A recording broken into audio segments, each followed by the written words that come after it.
I think, first of all, what people will want to know, because you're different than any other person that I know in the regards of the subject of UFOs. And when I say UFOs, I mean that in a literal sense.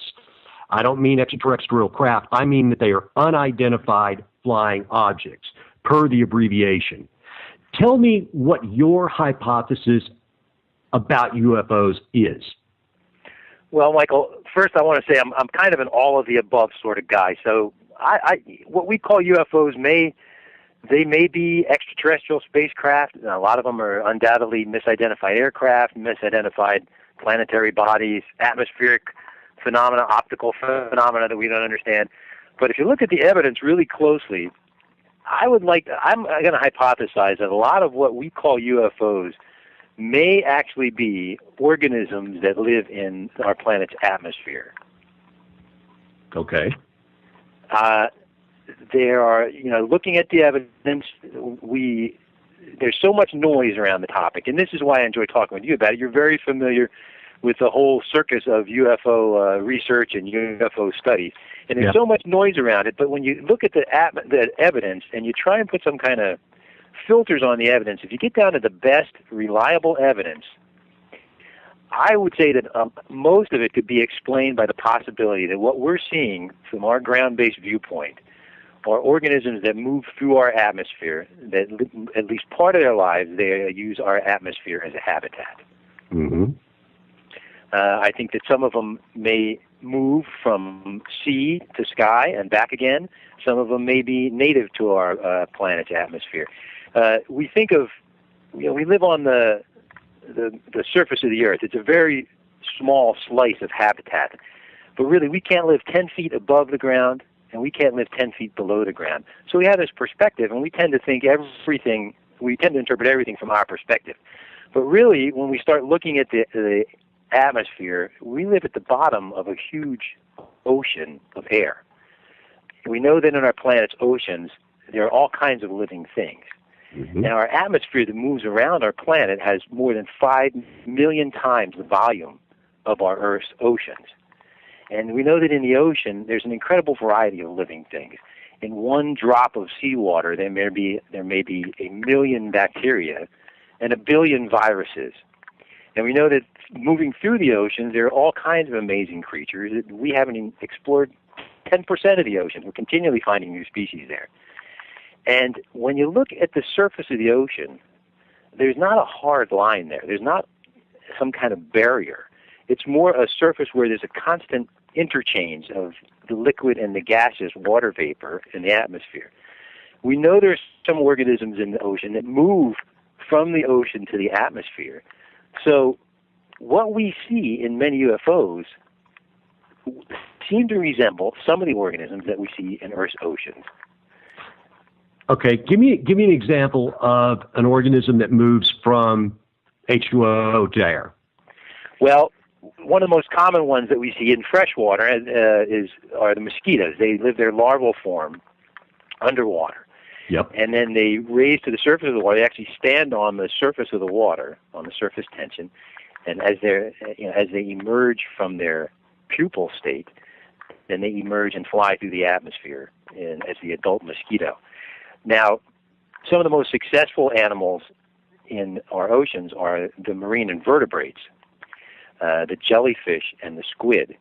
Now, squid rocket out of the water sometimes for up to a mile.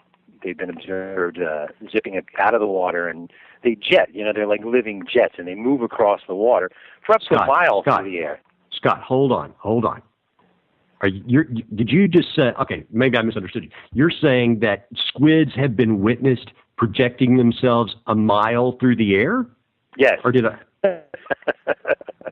And those are some of the smaller ones. Now, that's a phenomenal feat for a biological creature, Scott. Well, there's video of manta rays, sure, and stingrays lifting themselves up out of the water. They're leaping out of the water, but then they quickly return down to the ocean.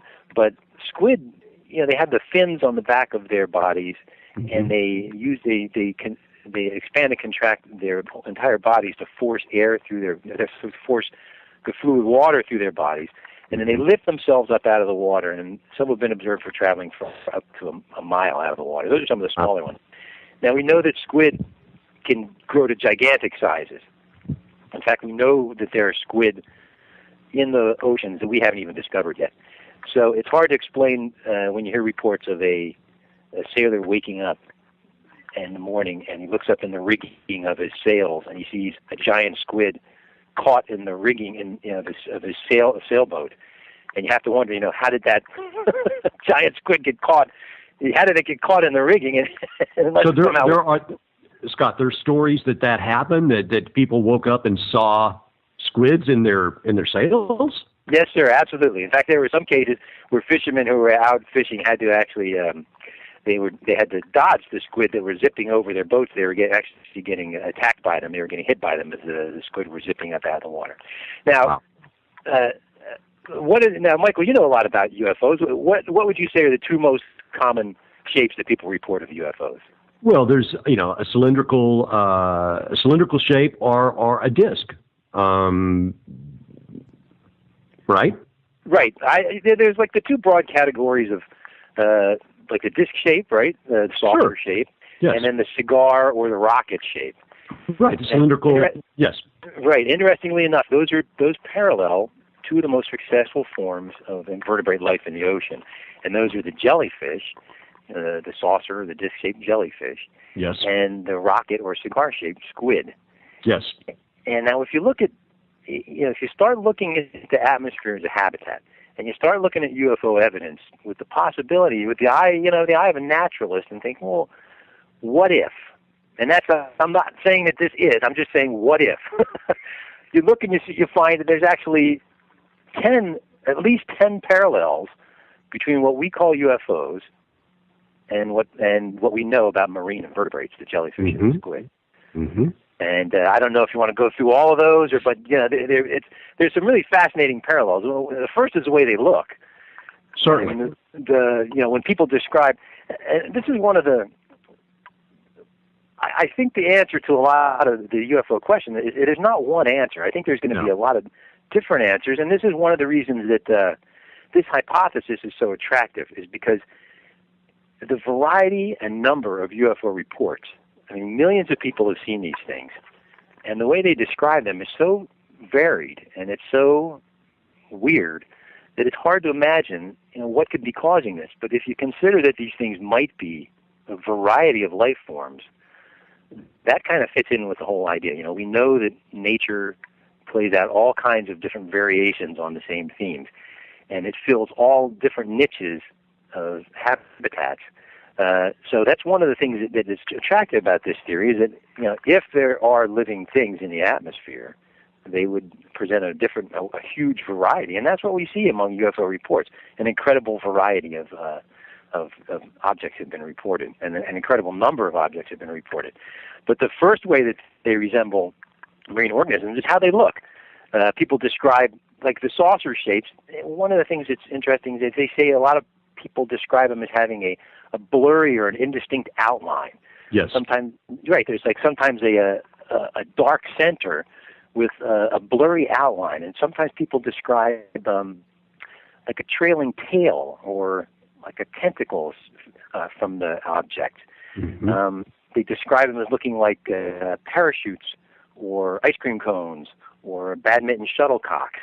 And these are all, if you look at those shapes and you compare them to the variety of jellyfish, they're very similar in shape. And the same with the squid. People describe the rocket shapes as tapering at one end. Some of them describe the object having fins that don't seem to move but seem to stabilize the object as they move through the sky, which is very similar to how the squid rocket through the waters.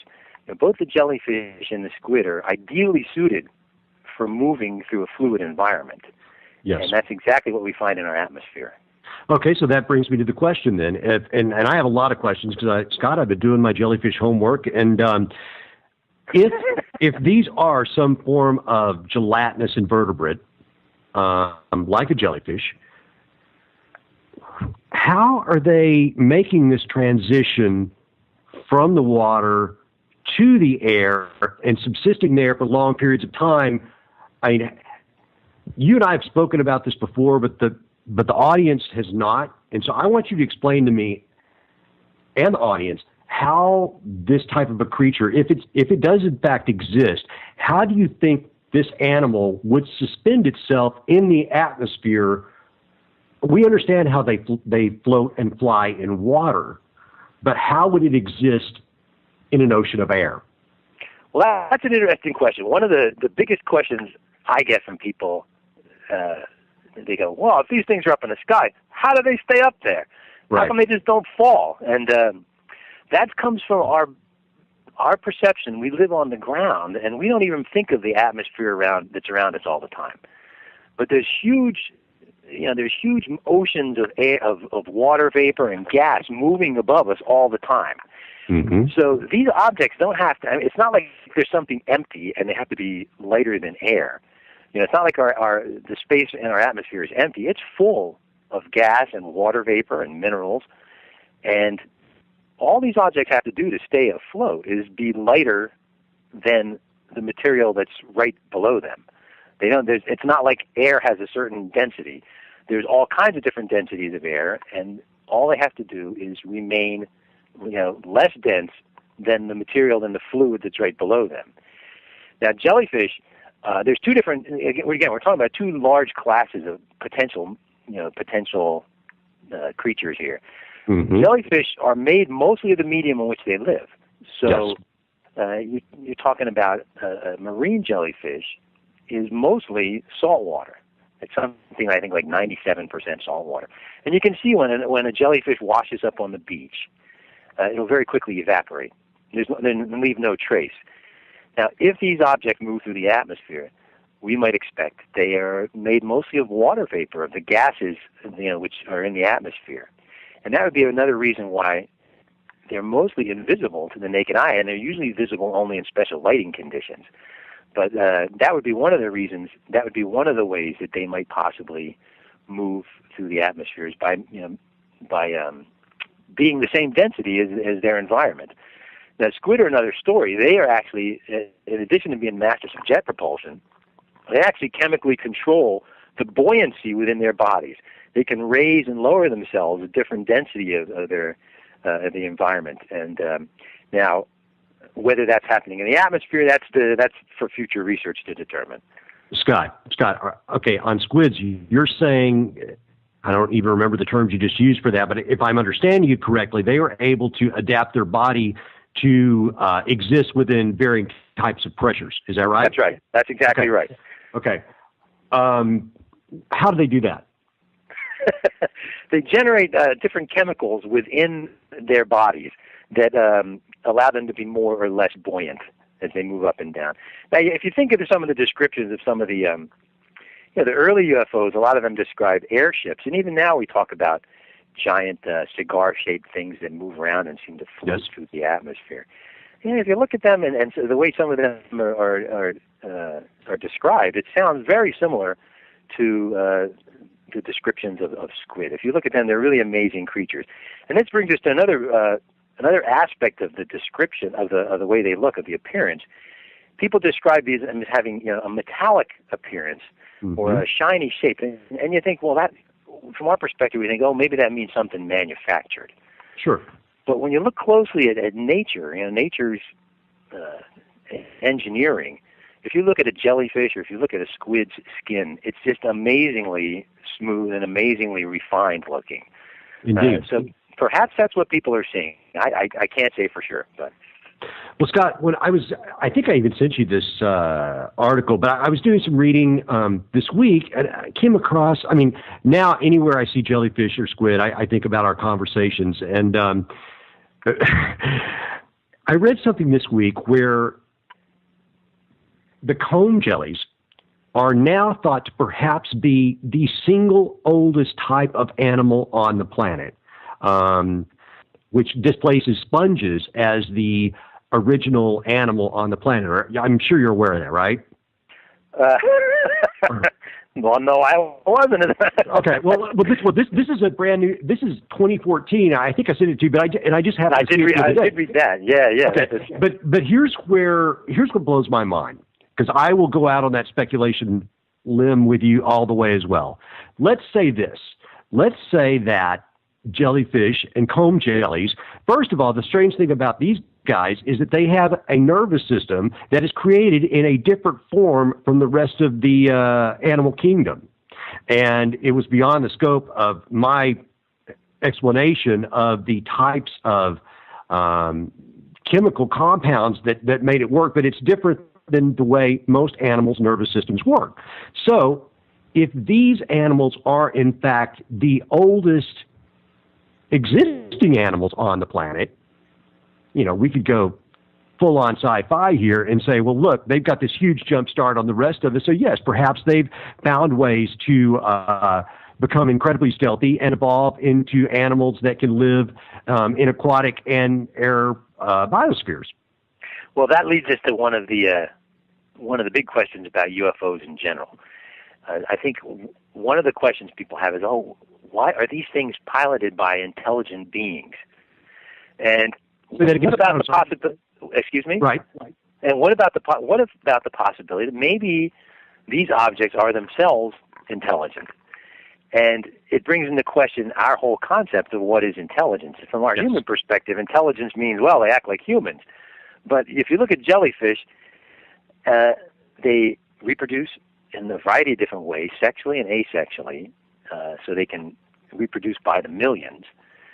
They can survive adverse conditions. If conditions are unfavorable, they can simply dry up into a little tiny microscopic disc and then start growing again when conditions are favorable.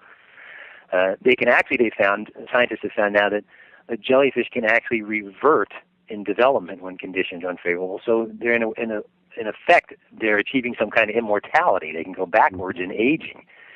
They also have a nervous system. We have 2 eyes, which allows us to see in 3 dimensions. And some jellyfish have 27 eyes. Now, how are they perceiving the world? They make their own tools, which are these stinging cells, and they produce some of the most powerful neurotoxins that we know. They're incredibly successful organisms. So who's more intelligent? You know, to me, that in a way, that success is in itself a definition of intelligence. But if you want to go to the next way that these organisms somehow resemble marine invertebrates, I mean, the UFOs resemble marine invertebrates, we talked about lights, and that's another way that they resemble marine invertebrates is in the use of light. Now, people describe UFOs having a variety of lights. Some of the way people describe lights from UFOs, they say they were beyond our ability to describe. They were colors that they couldn't even put words to. And people have described UFOs seemingly to using light to attract, to scare, to interact with each other. They seem to interact with each other. And these are all the same ways that organisms use bioluminescence. Mm-hmm. And jellyfish and squid are both bioluminescent organisms. And they both use light in a variety of different ways. They have different strategies for producing light. In fact, that's one of the ways that we might consider, people sometimes describe UFOs as being there 1 minute and then suddenly disappearing. They're suddenly gone. Now, what if these organisms don't really disappear? They just simply turn out the lights. Sure. And then you can't see them anymore. You can't perceive them anymore. But that's one similar way. Jellyfish and squid both are incredibly advanced users of their own forms of living light through a variety of different techniques. Well, one other thing about squids that always kind of creeps me out is these are incredibly intelligent creatures.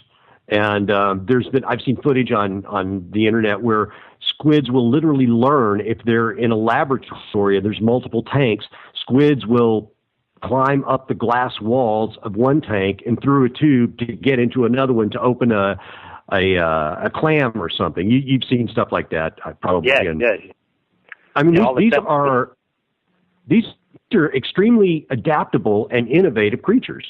Yes, squids have some of the largest eyes in the animal kingdom, and they also have some of the largest nervous systems in the largest nerves in the animal kingdom. So their reaction time is faster than we can even perceive. Which is unnerving. It is. It's very unnerving, and that's one of when you start looking at this possibility that maybe UFOs are these kind of advanced creatures that are moving through the sky above us all the time. It's a little disturbing, but in a way it makes sense from a naturalistic point of view. Certainly. Well, let me ask you this. When I had encountered only at the edges talk like this before, I kind of would immediately steer away from it because I just didn't buy it. But when I started speaking to you, it made a lot more sense. And there are other people who have had these ideas before. Can you speak to that? Absolutely, yes. It's not a unique idea from me.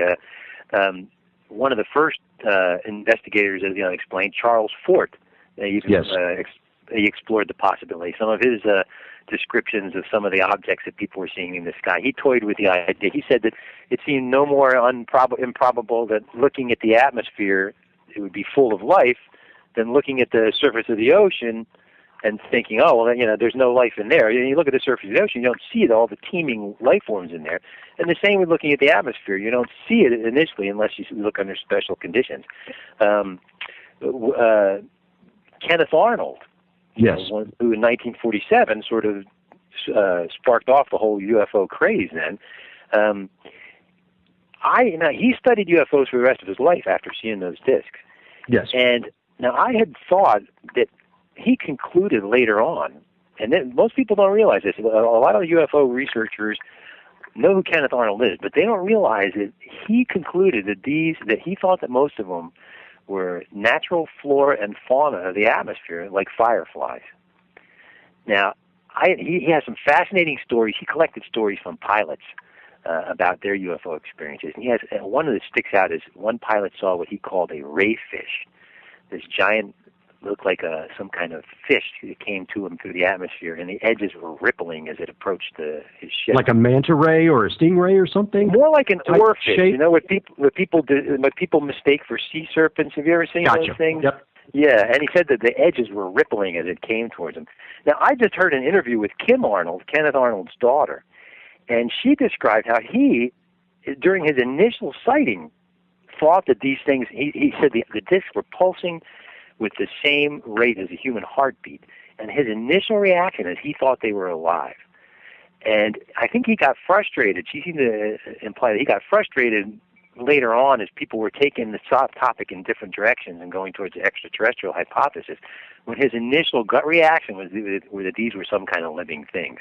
But he later on was very clear that he thought that they were some kind of natural flora and fauna of the atmosphere. Actually, Project Saucer, the U.S. Air Force's first study of UFOs, one of their possibilities, they said that many of the objects acted more like animals than anything else. So this is not.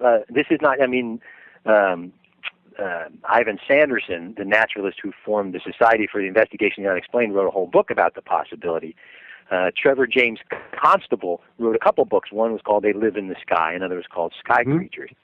Now, the difference with the hypothesis that I'm putting forth, a lot of the prior explanations thought there was some kind of jump in they thought that they were some kind of cosmic energy or some kind of creatures from another dimension.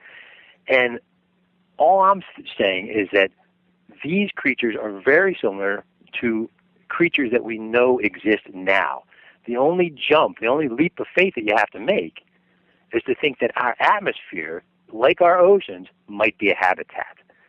That's the only jump, because what we see in UFO evidence can all be explained by what we currently know about the creatures that live in our oceans. Well, Scott, that's the primary thing that I've taken away from knowing you. And when you made the point about the sheer volume of air in our atmosphere versus the volume of water that's in the oceans, and you understand just how significant and gigantic that is, and it's just a matter of elements being mixed together, it makes sense that things would be able to exist there. Now, the skeptic's going to say, well, Scott or Michael, why am I not seeing them? Which you've already partially laid out. However, in 2014, it could be argued, Scott, where are these things? It's kind of like the Bigfoot question. It's like, where's the scat? Where's some tracks, man? Where's something that I can say, this is incontrovertible evidence that your hypothesis is correct. If the ocean of air above us and around us is teeming with the type of life that you are describing, now where's the evidence of that in a biological form that we can take to a lab and put under a microscope? Well, looking at the past evidence, there's a ton of evidence. You know that there's a ton of footage out there. There's actual physical evidence. There's tracks and traces. There's all kinds of reliable multiple witness stories.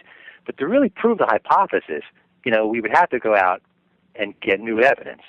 Mm-hmm. So that's the way you would prove it. Now, if you want to look at the past evidence, there are literally thousands of UFO videos, and I've looked at literally thousands of these things, and some of them are awful. A lot of them are hoaxes, like we talked about the noise subject. But there's just a lot of UFO evidence out there, a lot of footage and a lot of photographs. But Scott, I want to actually exclude that part of it because I'm kind of leading the question, I admit, but but here's the thing that I don't like about UFO footage, and as a person who always studied it, and here's something that to me makes your argument actually more compelling, is that having looked at the phenomena all my life, it would always bum me out no end when I would see some objects, and if I were to make the step that this object is intelligently guided or that it is some kind of a manufactured craft, then why is it behaving and navigating in such a flaky way? But if you put the spin on it that it is perhaps an animal or an organism and is not so much a craft that has to follow stricter aerodynamic values, but could perhaps just float with the wind or navigate in a biological way, that makes sense. But stepping away from the photographic evidence, let's talk about angel hair, things like that, things that would be left on the ground by a biological creature that is existing. Well, let's not totally discount. I know why you're frustrated about the visual evidence, but that's one of the reasons people get frustrated, is because a lot of it doesn't seem to show mechanical craft. But if you look at it, a lot of some of the best evidence does seem to show parallels between the marine invertebrates. I mean, there's some amazing footage of objects. This is another way they parallel marine invertebrates, is their movement. Like you said, it's not like there's some intelligent being moving around. It's just it looks like it's something doing it, going about its business. But the way that the people describe the movement is, a pulsing movement. They describe the falling leaf motion of an object moving back and forth as it goes there. But so there's a lot of good visual evidence. But in terms of physical evidence, there's a lot of physical evidence too. People say, well, if there's jellyfish moving through the atmosphere, how come there's not jellyfish falling out of the sky? Well, actually, they do fall out of the sky. People have reported all kinds of blobs falling out of the sky. One of the most interesting cases was in 1950. A pair of policemen in Philadelphia saw this 6-foot-wide purple glowing object descend into a vacant lot. And when they got there, they pulled over and got over there, and they saw this disc-shaped blob on the ground, and it was pulsing. And these guys said it looked like it was alive, and it was glowing purple and pulsing. They called 2 other policemen there, and they checked it out. And as they watched over the course of like 45 minutes, this thing slowly dissipated. It just evaporated, just like a jellyfish on a beach. But these guys said that they thought it was alive. Mm-hmm. Now, in 1999, you talked about angel hair. And for people who might not be familiar, angel hair is the term that's given to filaments or like threads that are oftentimes found trailing off of UFOs. Low-flying UFOs sometimes emit this substance that's sometimes sticky, it's sometimes like translucent, and almost inevitably this material, this angel hair, evaporates. It dissolves into thin air after a very short time. Now, if you look at microphotographs of angel hair and you compare it to microphotographs of jellyfish tentacles, it has almost exactly the same shape. Now, in 1999, some people collected samples of angel hair in Sacramento, and they submitted the angel hair to a laboratory, and the laboratory found some of the same proteins and some of the same minerals that one might tend to find in a jellyfish body. Mm-hmm. So this leads to another thing. If anyone sees a UFO or sees any angel hair, do not approach it. Do not get close, because jellyfish. And why is that? Well, jellyfish and squid are some of they're apex predators. They're some of them are very passive, but some of the larger ones are advanced predators, and they use a variety of techniques and strategies to hunt their prey, and some of that includes using a variety of very deadly neurotoxins, which leads into the whole idea of effect on humans that we can get into a little bit later. But that's one form of physical evidence, is the angel hair, the filaments that fall. Another form of physical evidence, there's actually been the blobs. People, in addition to the one in Philadelphia, there's a whole term called puertercer. It's a Welsh term that is literally translates to star rot, or rot of the stars. People see glowing meteors fall to the ground, and when they go to investigate, they see a blob that's glowing that again disappears. People have seen blobs fall out of the sky. In the 1980s, a policeman in Dallas saw a blob fall into his backyard, and he went over to approach it, and the thing started crawling up a telephone pole like it was trying to get back into the sky. So there's an incredible variety. There's an incredible variety of reports of blobs falling from the sky and jellyfish-type objects falling out of the sky. Well, Scott, I know we're going to come up on the end of the first hour in a minute, but there's two stories that haunt me that I learned about through you. And the first one, I don't know if you'll recall this, but when I was reading your paper that I believe appeared in Fortean Times in 2012, it was a great paper, you mentioned a boat. I don't remember what kind of sailing boat it was. It was a large ship, and this mass washed over the boat, and it was a giant jellyfish. Do you recall that story? Oh, yes. This is to give an idea of the size which jellyfish can attain. This was in the Indian Ocean. Yes. It was a steamer called the Kiernan. It was in 1973. And there was a storm, and the front of the ship was going up and down in the waves. One time it went into the waves, and it didn't come back up. It was snared. It was snagged by a giant jellyfish. And this jellyfish was so big that it covered the front of the steamer. Now, imagine like a wave of gelatin, this gelatinous body of this creature, covered the decks of the ship 5 feet deep. Now, the Kiernan sent out a distress signal, but in the meantime, when the sailors were struggling to get this giant jellyfish off of their deck, one of the sailors was lashed by the tentacles and actually subsequently died. And another ship had to come and rescue him. They sprayed boiling hot water onto the jellyfish to dislodge it. But that is in the Indian Ocean, and what we see there are also reports of giant glowing wheels of light. People have described, I don't know if you've heard about those, Michael, the giant glowing wheels of light in the Indian Ocean. Yes. Where sailors will describe, these things are miles across, and they show lights moving around in like a circular motion. And but could that also be, I didn't mean to cut you off, but could that also be a school of these organisms as opposed to one large organism? Or take it a step further, it's a bunch of the organisms acting in a hive-type mind as one organism? That's possible. They actually analyzed the light, the movement of the light in some of these wheels of light, and they found that they would have to be communicating really rapidly, faster than we know any animal communication, to have that kind of light. So the question is, what are these wheels of light? Are they some kind of physical phenomena, like some kind of glowing plasma, or are they some kind of giant bioluminescent organism? But that's just coincidental to the Kiernan story. Well, one more story that blew my mind, and I saw this on YouTube, and you and I discussed it because first of all, a giant jellyfish overtaking a ship, I just didn't even conceive that was really even possible, and that story really kind of freaked me out. The second story is the family in Australia who I believe were driving east from Perth, I believe, and I believe it was the mother and 3 sons. And this object starts following them and then lands on their car. Do you recall that one? Oh, I sure do, Michael. Let's talk about that. That was let me tell you one more quick story. I don't know if I told you this one about jellyfish. In 1988, a French fisherman and his family were having a vacation at the seashore.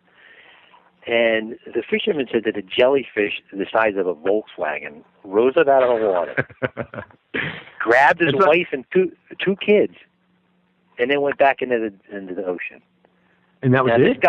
This guy was charged with murder. The police charged him with murder, and but he passed a lie detector test, and he refused to change his story. He said, no, this thing came out of the water and grabbed my wife and kids, and they were never seen again. But those are marine jellyfish. Now, we see if you read a lot of stories about UFO attacks, you think, people think, these are little men in spaceships coming down and grabbing people and grabbing animals. But I don't know, when you read the descriptions of some of these attacks, they sound pretty similar to the behavior of these predators, the predatory animals. And one of the more famous ones was the one you described, and it was in Mundrabilla, Australia. And it was the Knowles family, and they were riding along a highway on the Null Arbor Plain. It's kind of a remote area of the outback there. And they were riding along, and they saw a light in the sky. And there were a couple other cars on the highway, and they saw a light in the sky. They were stopped, and they looked, and the light was zipping around, and it seemed to zip by their car. Well, they stopped the car again, and the light stopped in the sky, turned around, and came back towards them. So it was a mother and her 3 sons. And they said, well, we better get out of here. They hopped in the car, and they started driving away. So they were driving along, and this object came right on top of the car, thumped on top of the car, and picked their car up off the ground. The mother said she reached out the window and felt what seemed like a spongy object on top of the car. Mm-hmm. And one strange thing is they described their voices seemed to be very high. There was some kind of weird, like dust that was that filled the interior of the car, some kind of noxious smell. And they described the smell as being like decomposing bodies. Mm-hmm. And the object dropped the car on the side of the road and burst the tire, and then it went zipping away. And the mother's arm was inflamed after she touched the object. Now these people swore that this was true. All 4 of them saw it. There were other people on the road that saw this object. That's right. Yeah. And I've seen their video testimony. Something happened to them. They don't seem like the type who would make something up for attention, do they? Not at all. Yeah. Well, that's just one case. And there's many cases of people who've had physical effects from close encounters with these objects. Well, let me ask you this: the odor and you said that I believe that you said their voices tended to get high, almost as if they were experiencing like a hallucinogenic type situation or a time slip or something. Are you saying that maybe that's the neurotoxin being excreted by the organism? I don't know about that, Michael. It could be as simple an effect as the change in air pressure, as the object created some kind of vacuum. Now, we know that jellyfish only have the one orifice, which they use as a mouth, and it's an excretory organ too, in the middle of their body. So this thing grabbed the top of their car, and they're smelling decomposing flesh. Maybe they're smelling the contents of its guts from its previous lunch. Well, I was looking at some other material that you'd sent me a while back, and you also bring in the topic of cattle mutilations. I mean, I saw one photo of a cow draped over the top of a telephone pole.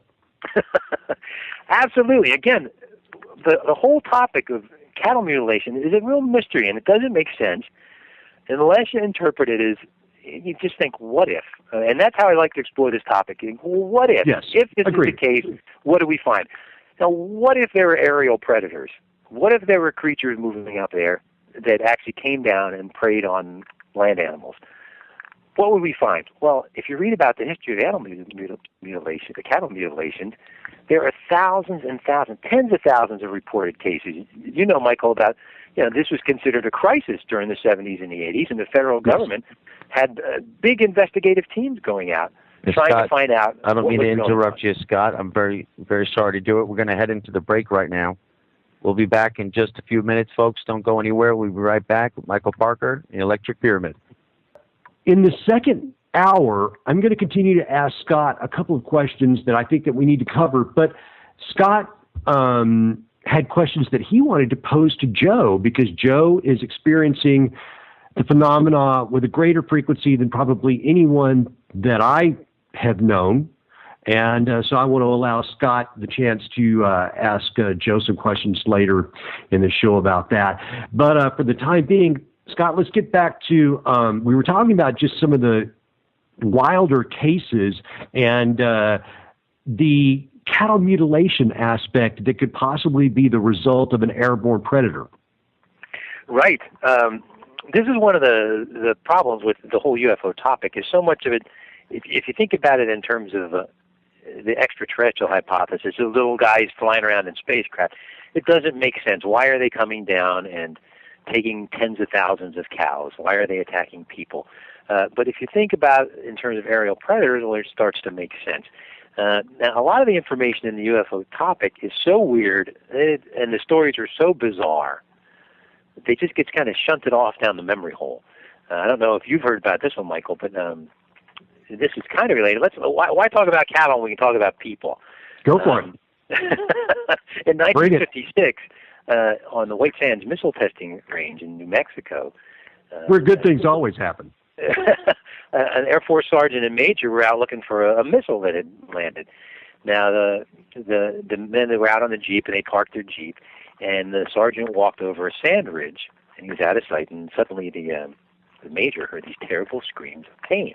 He went running over. He thought maybe a snake had bitten the guy or something. He went running over the top of the dune, and he saw this large, silvery, disc-shaped object, and it was hovered about 15 to 20 feet over the sergeant, and there was some kind of tentacle that reached out from the bottom of this object, and then it wrapped around the sergeant's legs.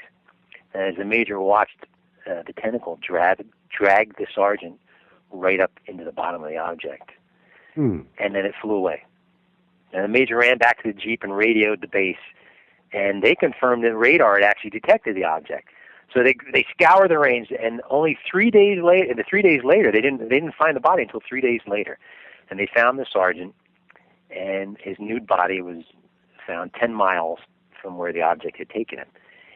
And there were signs of horrible mutilation on the body, very similar to what is described in the cattle mutilations.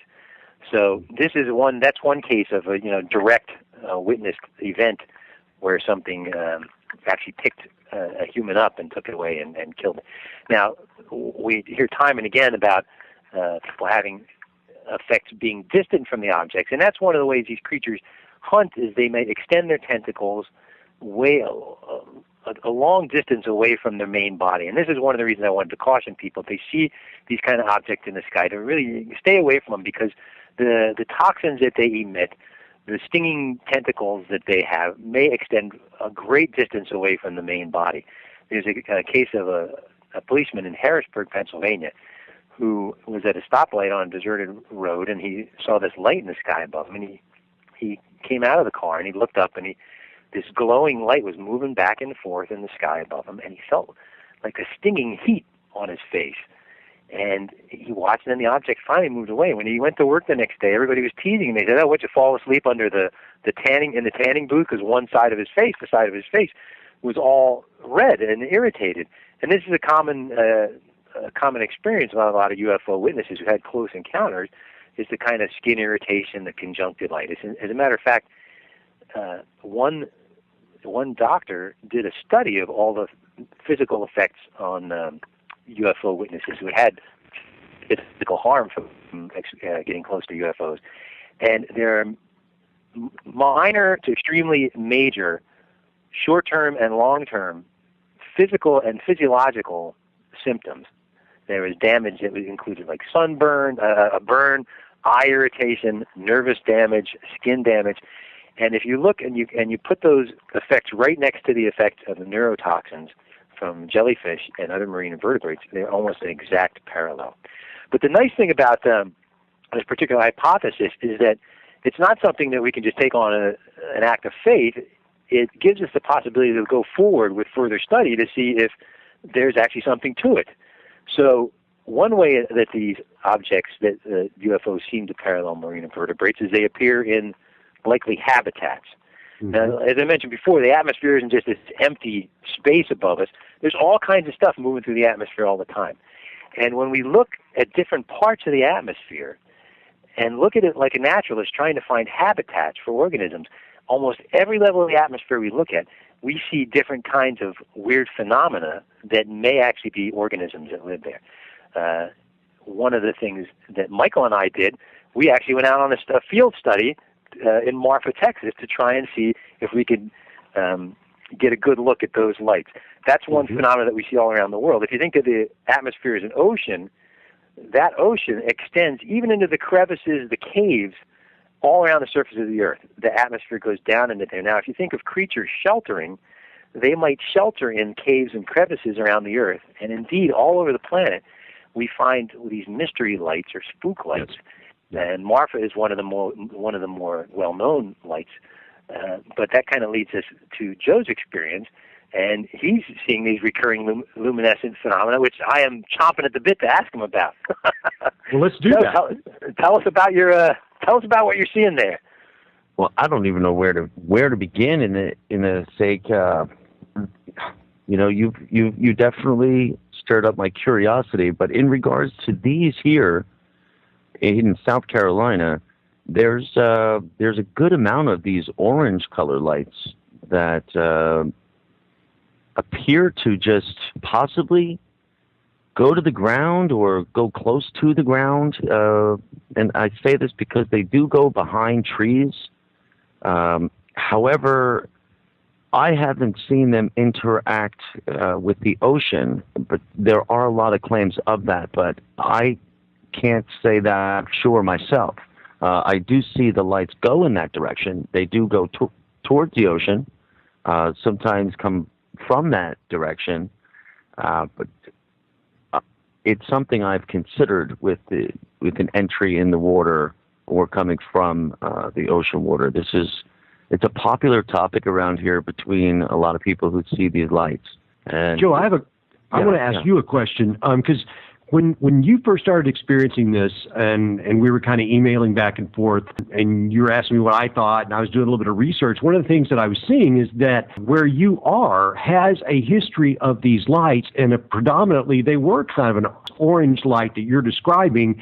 And I guess I have a question for you and for Scott. My question for you is, how many times are they orange versus some other appearance? And then Scott, after that, does the orange color mean anything to you in a biological sense? Okay. There's primarily 99% of the time, it's one of two colors. It's either a orange color, some say a little bit more yellow. I'm sticking with orange. I don't really see the opaque or the lightness of it. It's more, you know what it looks like to me when they glow orange? It looks like very hot iron that's about to be hammered out in a smith shop. It looks like that glowing iron look. Joe, let me ask you: does the camera catch the true nature of the light, or is it just kind of a rough approximation? I think I get a pretty good shot of it. Uh-huh. I think I do. Yeah, that's one of the problems. Is sometimes the cameras and technology isn't up to getting the real picture. But you're saying it's pretty close to what you're actually seeing. Yeah, I've got myself a decent broadcast camera now. It shoots in pretty much zero light settings, so even on a dark night, I'm picking up all the trees and pretty much I'm able to get the depth perception I need. But it's not entirely what I need, because here's the other side of the answer there for you, Mike, is the other color I see is a bluish white. Now, the difference between these two is I will see the bluish white color as a solid spherical light, but it's a constant light. It doesn't turn off. It doesn't blink. It doesn't get any brighter or less bright.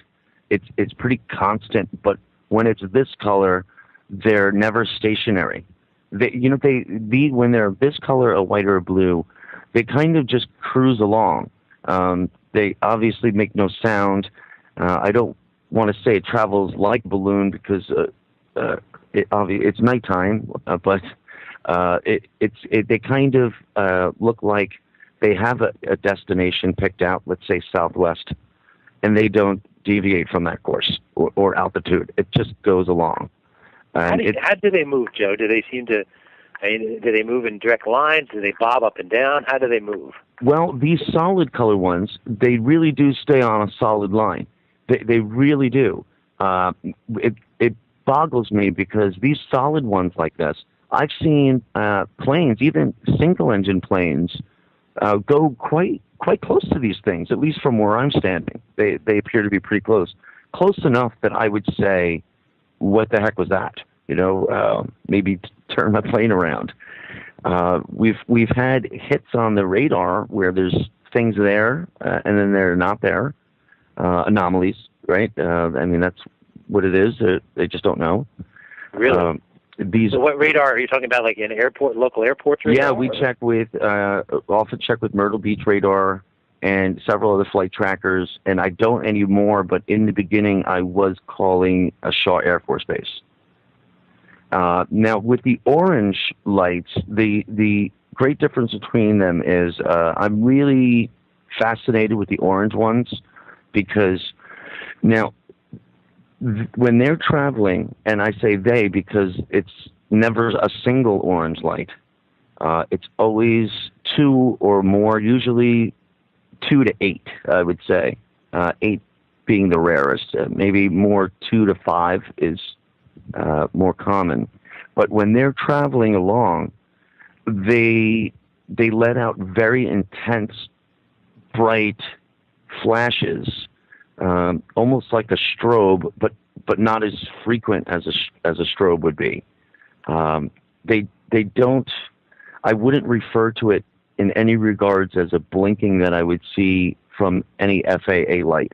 Does it flare up and down? Or? No, it doesn't. It doesn't, and it doesn't change its intensity either.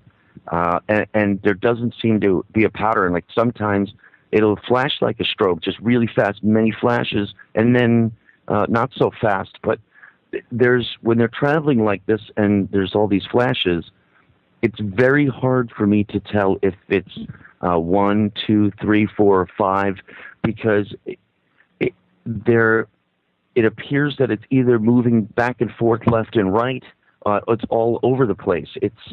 It's almost like a group of birds, really, because they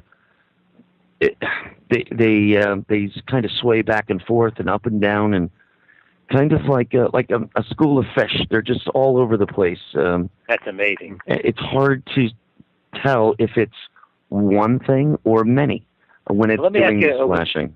Let me ask you a weird question. Do you ever see them seem to split apart, or is there maybe one and then all of a sudden there's 2 or more? I mean, do they ever? Yes, I have, but generally they stay together. Even when they're separated, it's kind of they're still together in a state, just maybe a little farther apart than what I'm used to seeing.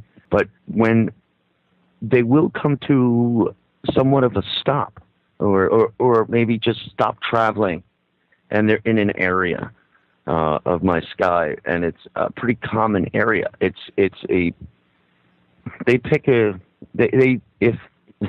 they're under intelligence of any degree, they're picking a pretty good spot, because I live in the Myrtle Beach area, which is a big tourist destination here on the East Coast. So there's not many places in my county that are undeveloped. And this area that I'm looking, this is one of the very few areas that's undeveloped, and it's protected land, so it won't be. Now, that undeveloped area, are there any caves or caverns or any bodies of fresh water there? Yes, there are several smaller bodies of waters, all very smaller ponds. However, running along the edge of these wooded areas, it is an intracoastal waterway, so it runs along the coastline, but it's I would say about 2 miles from the coast. It runs parallel with the coast. But now there are a few smaller waterways that they are rivers by title, because they feed the ocean, but they're not that large of rivers for no sorts of sailing. Maybe smaller boats. Maybe 10, 20 feet deep, 100 feet across, things like this. But what's very interesting to me, because I had really looked into this area physically and on the research end, was I found a lot of crater-looking things. They look Carolina like, Bays. Yes, sir, Carolina That's right. Bays. So I came across these Carolina Bays, and I started asking people about them here, and no one knew what the heck I was talking about. and I couldn't believe that. I said, everyone, this highway here, Highway 31, is known as the Carolina Bay Parkway. And everyone started telling me, they said, well, you're not going to see a sign around here that says that. And since then, they're right. There's nothing around here that says Carolina Bay Parkway. It's just on a map. Yeah, for folks who don't know, the Carolina Bays are a series of thousands of kind of crater-shaped depressions around North and South Carolina, the border of North and South Carolina there. And nobody knows the true origin of them, but some scientists speculate that maybe they were formed during a huge meteor or comet shower that broke up and impacted the Earth there. I thought that was pretty much well determined to be the case now, and that they had even narrowed it down to a date, which I believe was like 12,000 years ago. I thought that was accepted now as probably the case. In regards to these bays, there has been at least 6, well, there's been a lot, but at least 6 Ivy League universities have done studies on them. Interestingly enough, all done under the request of NASA. These findings and documents still exist. Now, what's really interesting is there's still no evidence of any impact at all, except for the crater shapes themselves. Mm-hmm. That's why some people speculate it may have been a comet that broke up. And yeah, you know, what's weird about the Carolina Bays is that is the only region where the Venus flytrap occurs naturally. And some people speculate that because the Venus flytrap is so different than other plants on Earth, it has one of the fastest plant motions, the closing of those jaw-like leaves. Some people speculate that perhaps they were deposited there through the same event that created the bay. I know. Yeah, I did not know that. Yeah. So essentially, this is leading back to a panspermia type situation potentially, where we did have an asteroid or a comet or some form of extraterrestrial object exploding either above the ground or impacting the ground, and potentially leaving these exotic elements and Venus flytraps and jellyfish. I mean, it's that's exactly right. Plasma balls. Arthur C. Clarke and Carl Sagan both speculated that when we looked at giant gas planets like Jupiter or the moon Europa, that we might find creatures living in the atmosphere like giant jellyfish. Sure. Now, I mentioned before about how jellyfish have the different forms of their life cycle, and at some phases they are very durable. They can withstand incredibly harsh conditions. Well, in 1994, I don't know if you guys remember the comet Shoemaker-Levy. Of course. It smashed into Jupiter, and it shot. They said it exploded. One piece exploded with more force than the Earth's entire nuclear arsenal, and it shot tons of debris out into space. Now, suppose those kind of creatures did that there, and suppose they had some kind of seeds or spores or dormant forms of the organisms, and that stuff was shot out into space. Now, might some of it actually drift down to the Earth's atmosphere, and when finding a warm, moist home there, actually spring back to life and create some kind of UFO wave? We don't know. That's the kind of exploration that's taking place right now in the upper atmosphere. They're doing studies in the upper atmosphere looking for the possibility of bacteria and viruses coming down from outside our planet. But I don't know if anybody's looking for jellyfish eggs yet. So, well, I guess here, let me just say this: the idea. I'm sorry, John. I didn't mean to cut you off. No. Scott, where this takes me back, when I think of our discussions, where this ultimately takes me back to is, it may not have to be an invertebrate in the form of a jellyfish or a squid, but maybe you are on to the general idea, which is correct, and that there are new types of life forms that are indigenous to here or originated through panspermia that we are just not aware of, and they're quite adept at living within the air. And, maybe their origin is alien, maybe it's not, but it's a whole new way of thinking about a different form of life that could even be energy-based and maybe not an organic sense in the way that we might think. Yeah, well, that's one of the things that frustrated Joe, and then one of the things that the real opening that I see is that nobody's really studying the atmosphere as a habitat right now. Right. And I'm proposing that we expand the new science of aerobiology. Now, there is a science of aerobiology right now, but what it studies mostly is the distribution through the atmosphere of Earth-based organisms like spores from fungi and insects. And one of the big focuses is on preventing damage to crops and preventing the spread of disease. But nobody's really looking at the possibility that there might be megafauna up in the atmosphere. Now, we've just found in the past several years, scientists have studied clouds and found out that, oh, yeah, there are actually some bacteria that are native to clouds. You know, they might live their whole lives in the clouds. Now, if there are bacteria up there, like kind of aerial plankton, who's to say that there might be larger organisms feeding on them up there? Mm-hmm. So that's a huge horizon for exploration right now. And Scott, do you recall? Go ahead. No, go ahead. Do you remember in the early 2000s when there was the red rain in India? And absolutely, there were these kind of anomalous organisms that were discovered. I don't remember what ended up happening with that, but I mean, that was essentially, in some respects, an alien organism that was existing within our atmosphere, and we had no prior knowledge of it. We just discovered some smaller bacteria forms in the stratosphere just about 2 months ago that were unknown to us before. I'm going to make a prediction that if we start looking in the atmosphere, just about every habitat niche that we can find, we're going to find some new forms of life.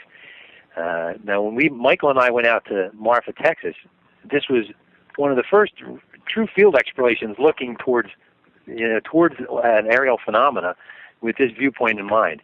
And we took out there an infrared truck, the FLIR, forward-looking infrared sensors. And when I found out we were going to have access to that, one of my predictions was that we might see visible light without seeing something on the infrared. And sure enough, we went out there and we actually found, we saw Marfa lights that showed up on the visible cameras, but that did not show up on the infrared sensors. And currently the only form of light that we know of that doesn't generate heat is bioluminescence. Because organisms that use bioluminescence, they are very efficient about using their resources to produce that light, so they don't generate a lot of heat. So that was kind of we were really fortunate and really had some groundbreaking results out there. It was really an amazing experience. But that was the first time that we actually went out. Now imagine what's going to happen when we start looking around more. Scott, what was remarkable was that this is in the body of a television show, of which we only had a half hour, so we couldn't put everything that happened within the show into the special. But it was remarkable because in several cases we saw, which I have no explanation for what they were, but they seemed to be these undulating balls of light that were essentially on the desert floor. And then at one point, we were looking at multiple balls of light near that farmhouse, and at first people were thinking, well, maybe it's a campfire or whatever, but the local rancher, and I grew up on a farm as well. It's like, listen, in an arid situation, you do not have campfires out there. Plus, I'm sorry, that was not a campfire. These balls of light, they would split apart, they would morph back together, and it was literally the strangest thing that I've ever seen. And we would see animals. You'd see wild boars, antelope, etc. Oh, we got to tell the antelope story too, Scott. But I mean, it was mad. It was incredible what happened out there. And Scott was exactly correct. I mean, we had lights that showed up without heat associated. It was amazing, and to watch the scientists that we were with. They were all like little kids. They were so excited. They were seeing something they had never seen before. The guys that were running the infrared truck, they were like, oh yeah, we've been on a lot of expeditions looking for Bigfoot and stuff. We've never seen anything. And the one guy was like, I've never seen anything like this before. I'm amazed. That's right. It was really quite a lot of fun. But we were out there. We had access to one of the biggest ranches out in that area. And the ranch manager, we asked him, so anything weird happen around here? And he said, well, we lost a couple hundred antelope last year. And I said, well, what do you mean you lost them? Did predators take them? And he said, well, we didn't see any trace of them. And I said, well, no bones, no skins, none. Well, he said, maybe no carcasses. No carcasses. I said, well, maybe did they run off to a neighboring ranch? He said, no, they didn't. Neighbors would have told me if they ran off. And this was the talk of the town. And so I mentioned the possibility, well, maybe something's coming down out of the sky and grabbing them for a snack. And he kind of looked at me like he didn't say anything. And the next day I said, hey, what's on your mind? And he goes, well, you told me something's coming down out of the sky grabbing my antelope. I'm thinking about it. It was incredible. I mean, they do have a ton of these animals running around out there, and we saw them. And this situation that he was describing happened only 3 to 4 years ago. And these are people that work the land. These are people that know how livestock and animals exist, how they move around. It's a small town. Everybody knows everybody. This was the talk of the town. 3 to 4 years ago, several hundred head of these antelope just disappear. And the first thing I asked him, I was like, well, wait a minute, no bones, no carcasses. And he said no. And it was an extraordinary story. Another thing that he told us, which I have no explanation for, was that first it was a fiberglass tank filled with several hundred gallons of water, was found to have been exploded. And he goes out there because one of his ranch hands comes back and says, hey, that water tank we just put out there is exploded. He goes out there and sure enough, there's shards of fiberglass for hundreds of feet around this place. And Dave, that was the gentleman's name, correct, Scott? It's been a while. Yeah. Well, Dave said that, I just figured it was lightning, and he got hit by lightning. Seems like a plausible idea. And he showed me the pictures of what he was describing. So they came back and replaced that with a 1/4-inch steel tank that they had built. And it was just a matter of days later that yet again something very strange happens. And if you imagine, for those who dip Copenhagen or Stol, those flat discs, that's what this steel tank looks like. It's just a round container, flat on the top and the bottom. Well, he goes out there, a week later. Now this thing has changed into a shape in which it is bowed on the top and the bottom. When you have a soda pop or a beer can that has been tapped or whatever, and the top and the bottom rises, that's what had happened to this tank, except that this is 1/4-inch steel. And now, he had said that this thing tapped into an underground well.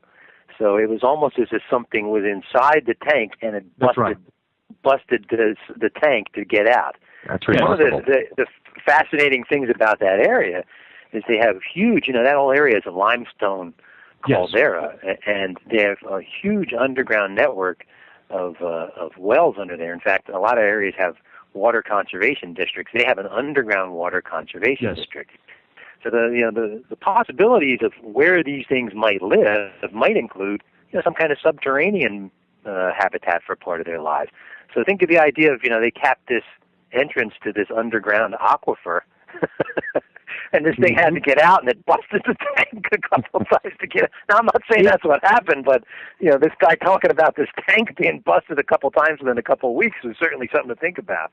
And listen, 1/4-inch steel is a highly durable substance, and for it to explode outwards, it's just remarkable to me. And the other thing that I don't understand about it is, the top and the bottom were welded, so you would think that the area of the container that would be the most fragile would be the welded seams. I would think. I'm not a physicist, but it's just an extraordinarily strange situation that, in my opinion, there is no logical answer for. And those are some of the things that happened in Marfa that we could not explain. And the other thing that we got very, very lucky about is the fact that something even happened at all, because Scott and I had both, read a lot of material, and Scott's also been to the Brown Mountain Lights, correct, as well, right, Scott? Oh, cool. That's right. Yeah. And these things, it's like shooting UFOs. I mean, you can't predict when these things are going to happen. I was very, very scared that we would go out there and nothing would happen. And over the nights that we were there, several very strange things happened. We did witness the lights. We got them on camera. We got them through the FLIR technology. So, something is happening there. It's not. I don't believe there's anything extraterrestrial happening there, but everything's on the table. I could be dead wrong, and given more data in the future, I would be glad to take that back. But I will say, I really don't think that the Brown Mountain Lights, or Marfa, or Hessdalen are extraterrestrial in nature. I would be more likely to believe an organic-based situation, such as Scott is describing, or an energetic plasma-type base, like James Bunnell is describing. Well, this is exactly what I had been saying, and I still stick to it, that when these things light up, the orange ones, that's what it looks like to me. It's some sort of energy, because to this day, I still cannot say that I've seen any kind of craft, any metal. I haven't seen. It's just lights. I haven't seen anything that confirms to me that all of these lights are of one unit, or separate for that matter.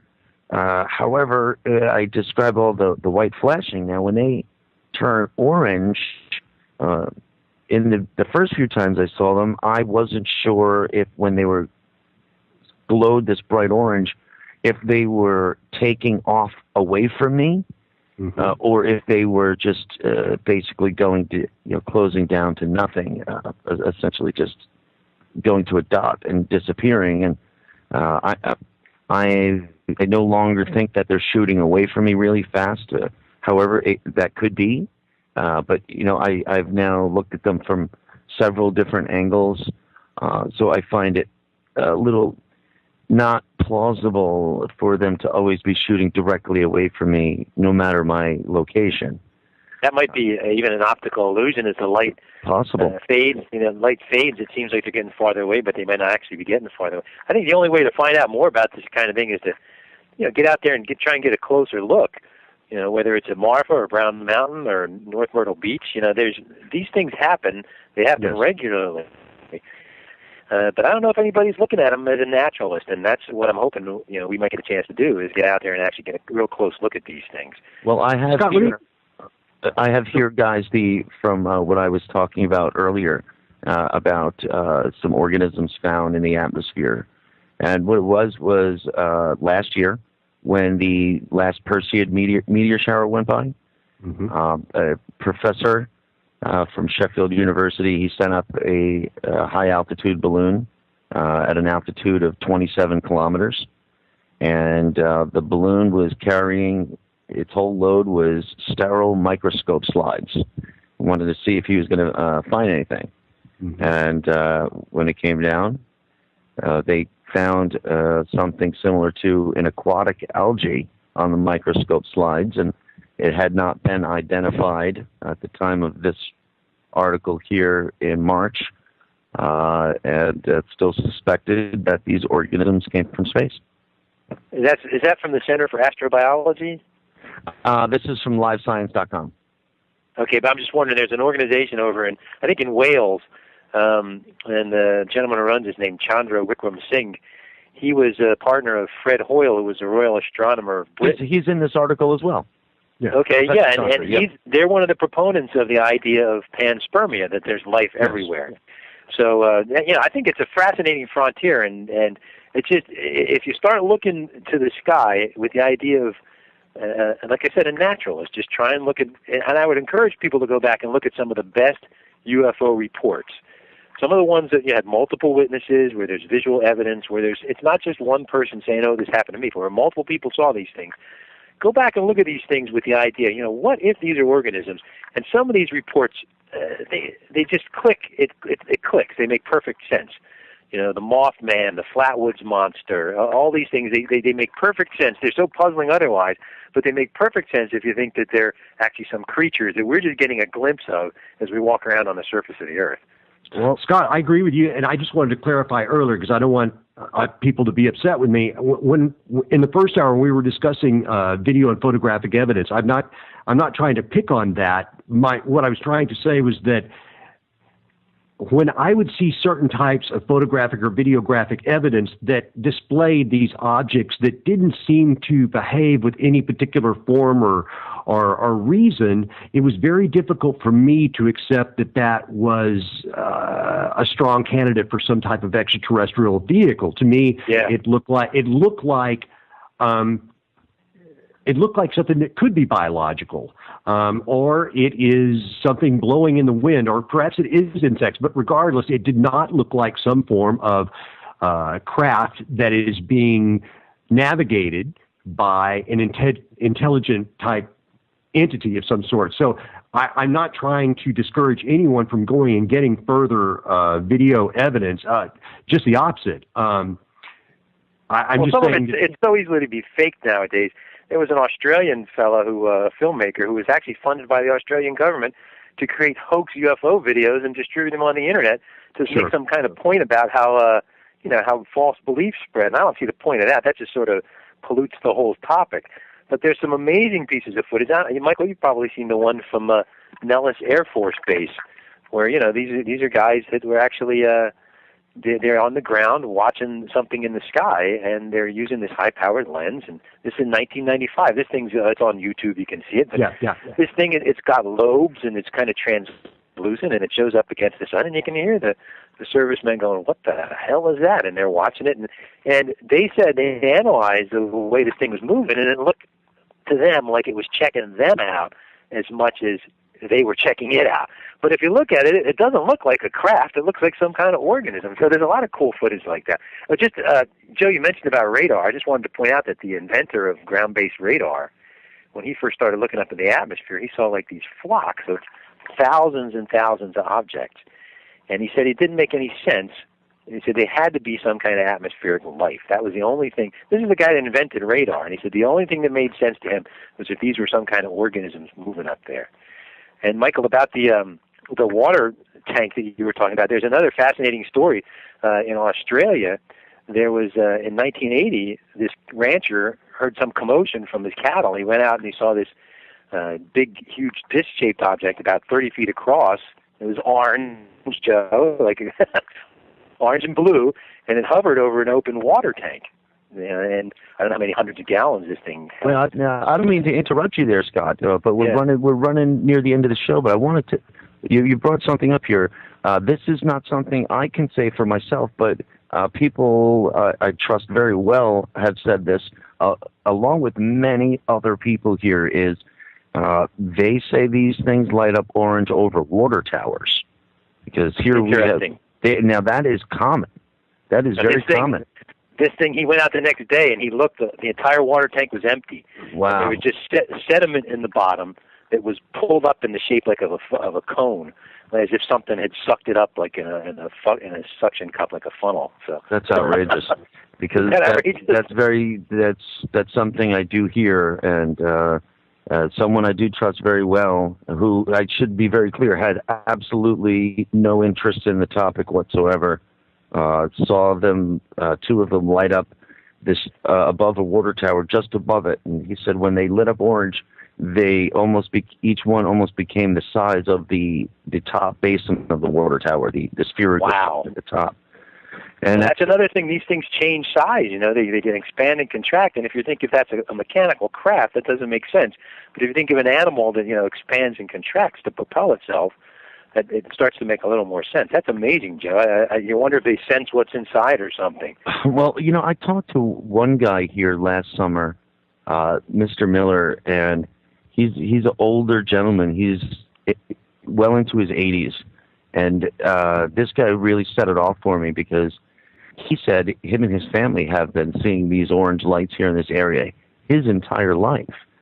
And even before it was big, all built up, huh? Oh, yeah. Wow. This gentleman said that he saw them his whole life, and then in the late 60s and into the 70s, they opened a military base here in Myrtle Beach. And they closed that base, if I'm not mistaken, in 91, maybe in 90. And this gentleman said that he was upset when they opened the base, because now every time he reported these lights, it was instantly a military base.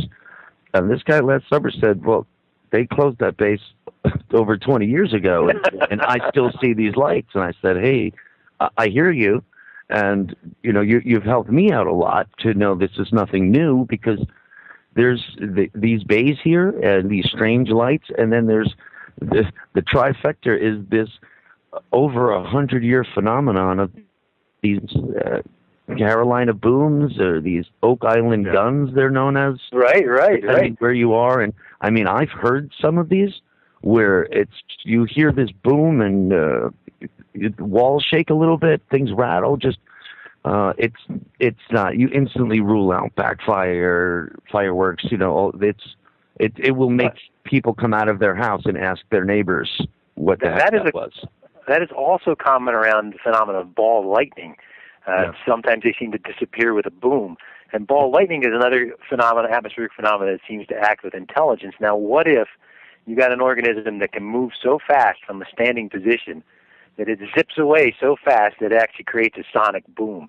Like the crack of a whip is a mini sonic boom. Yeah. But that's what people say about ball lightning too. So who knows what's causing those giant Well, I'll tell you, the booms, you could definitely find solid proof on those of a very consistent nature going well over 100 years back. That's amazing. The oldest stories and the oldest wives' tales around here from the old sailors who still hang around the shanties, they'll tell you that that's for over 100 years. That's the legend of Blackbeard the pirate's guns, because his ship sank right nearby here, and coincidentally last year they were just raising the cannons from his gun. Wow! But that was just a cool factor. I've only heard them 2 times, to be sure, where I heard it and said, okay, that must have been what it was. And sure enough, it makes the news. If anyone heard anything today, we've checked here, we checked there. The normal, they'll check everywhere. But it's just a boom, and it'll be reported for 50 to 100 miles circumference. It's really strange, because you just don't know what direction it's coming from. And it just has a different kind of sound to it, and it's these things like the lights and the sounds around here. I was thinking it was just me in the beginning to a degree. Well, how could dozens of people not be seeing this? It ain't just you, pal. and it turns out, people don't like to speak up about it, or they see one person on the news talking about it. There's no need for them to at this point, and I understand. I was the same way. But it's becoming pretty passive to discuss these things around here. Now they opened the UFO exhibit museum here in Myrtle Beach. That's is that right? Yeah. And they have a lot of interactive things to educate. It's really a child-based thing. It's pretty cool though, but